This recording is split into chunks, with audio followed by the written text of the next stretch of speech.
and today, for the first time, a passenger plane will cross the Atlantic, powered solely by sustainable aviation fuel, an alternative seen by the industry as a big tool in getting to the so-called net zero target. The Virgin Atlantic flight from Heathrow to New York is part funded by the UK government. Let's discuss this further. Joining me now is Christopher Surgener, who is the editor of Green Air News. Christopher, lovely to have you with us here on World Business Report. It is significant. It's a significant moment, but just how sustainable is this? Well, it's sustainable in the sense of no flight is going to be using 100% SAF for many decades to come. It's just not there in the quantities. Just at the moment, sustainable aviation fuel probably makes up about 0.1% of all jet fuel. To reach the net zero target that you mentioned, emissions from the sector are going to have to fall dramatically. And a lot of this is going to have to has to fall on sustainable aviation fuels. Unfortunately, as I say, it's not there in the quantities required. So this flight will send a signal, hopefully, to investors that this is an industry worth supporting. It's going to require many trillions of dollars in support. The UK government has sort of set up a target of 5 sustainable aviation fuel production facilities in the UK to be under construction by 2025. A big, tall order, but that's their target. They're about to bring in a mandate in which all fuel supplied at UK airports is going to have to form about 10% of the total. So a big challenge ahead.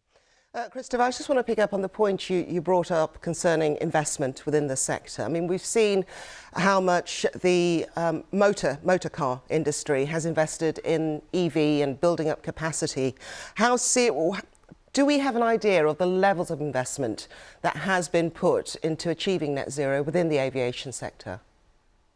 Well, as a very rough rule of thumb, you're talking about well over £250 million, maybe even much higher than that, just to build one of these SAF production facilities in the UK.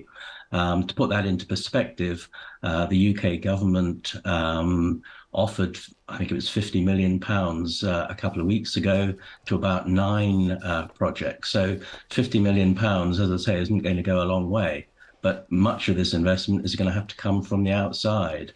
And this flight today, I think, will sort of highlight the importance that the government is putting on this. OK. Christopher Surgener, editor of Green Air News. Thank you very much for your time. Thank you. Thank you.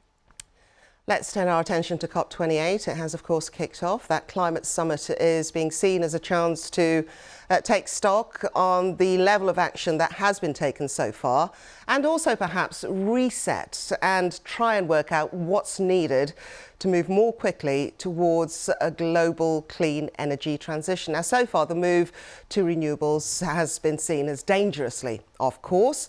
However, experts do say that we can get back on track by taking urgent action now. Well, the Energy Transition Commission says that investments in clean energy must quadruple within the next 2 decades. Around $3.5 trillion a year of capital investment will be needed on average between now and 2050, that key date, in order to build a net zero global economy.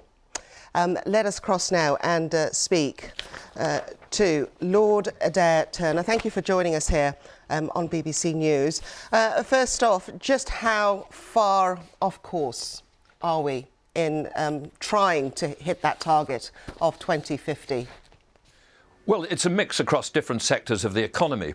If you actually looked at the rollout of solar photovoltaic electricity across the world, it is going quite as fast as we thought was possible and was needed, in particular driven by China, but also in many other places as well as the costs come down. That is also true of electric vehicles. Passenger electric vehicles, again, they're spreading across the world at a faster pace than we anticipated 5 years ago.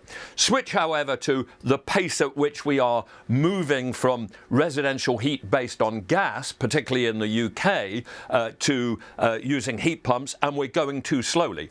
Overall, you can measure it in the emissions. We're not yet cutting emissions at the pace needed. Emissions of CO2 from the energy system have continued at about 35 gigatons per annum for the last 3 years, and we've got to get those to zero by 2050. So there's a lot to do, but there are some technologies which are moving as fast as we anticipated, others well behind.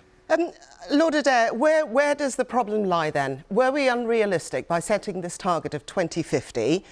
Is it not being taken seriously enough? Is the money not there? Where is the issue? Where does the issue lie? I don't think we were wrong to set this target. It is absolutely doable, and the work of the Energy Transition Commission and others has illustrated clearly that this is technically doable. The issue is just the forcefulness of the policies required.